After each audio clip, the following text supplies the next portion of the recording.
The Petraeus resignation is obviously sending ripples throughout the intelligence community. Just how could a director of the CIA be so cavalier in his relationships and email protocol? With more on what this scandal means for U.S. intelligence, the CIA itself, and of course Americans' image on the world stage, we're joined by security expert David Harris, who's in Ottawa. Good morning, David. Good morning, Brian. Just talking to Cindy about the David Petraeus resignation. You're not going to resign just yet, I hope. Well, I was worried about what my wife was about to learn. Don't worry. But Mr. Petraeus has put himself in a very untenable situation, and I guess what we should be talking about right off the bat is the Benghazi situation. Now, the Senate had previously asked him to testify, and now that request has been rescinded. Do you think that's a good idea?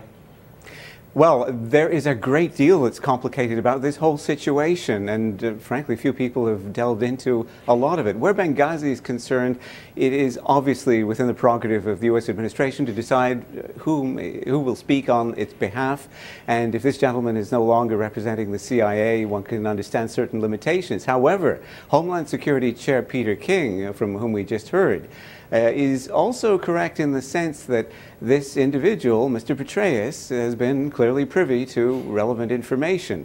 And I don't think it would be beyond the scope of committee powers to subpoena Mr. Petraeus as a private citizen in aid of finding out a bit more.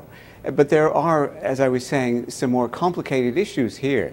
The extent to which, as a mere example, Mr. Petraeus might, in theory at least, have been rendered vulnerable to blackmail by hostile intelligence services or others is, of course, an ongoing issue. The whole question of leverage involving people with extremely sensitive access to intelligence is a well-known issue around and about. To the extent that Mr. Petraeus may even have been guilty of an offense under the Uniform Military Code of the United States, to wit, for example, Article 134, that, among other things, can deal with adultery as it relates to the good standing of the military's reputation, and so on, could raise stakes when it comes to the issues of vulnerability. So we've got a series of issues. When was it that the U.S. government actually became aware of this issue involving security, the possible email access question, and so on? According to one individual who is on a CIA-related board and whose views were made public, it was theorized that the White House Chief of Staff would, at a minimum, have been made aware of this, and some time ago, as we know, the FBI investigation has been ongoing for a while. So was there, and you can see where this is leading, some correlation between the election in the United States, where this situation would have presented quite an embarrassment to the Obama administration pre-election? What exactly, in other words, was going on? Did Mr. Petraeus undertake a lie detector examination before he acceded to the CIA directorship? The expectation would be that he did.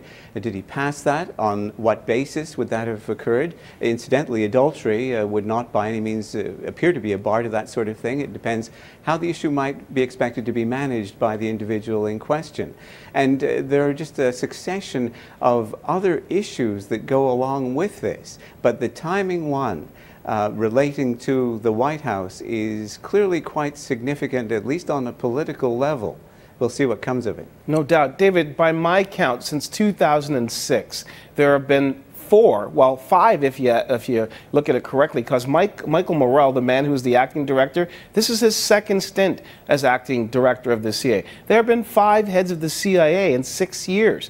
Does that speak to a systemic problem with the CIA directorship?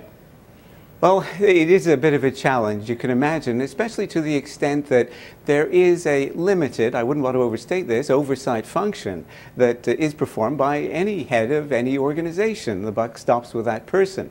And if you have people, especially those from outside the organization, cycling through at a fairly rapid rate, then that can be problematic, because you don't get to understand the history and the culture as effectively as you might.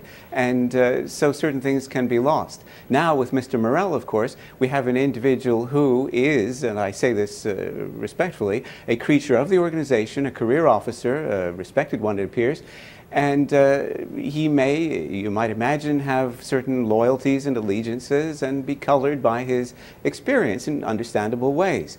But whether that lends itself necessarily to the accountability priorities that one might be looking for could be another issue. All right, David, it's always an interesting conversation with you. Thanks for this. Thanks, Brian.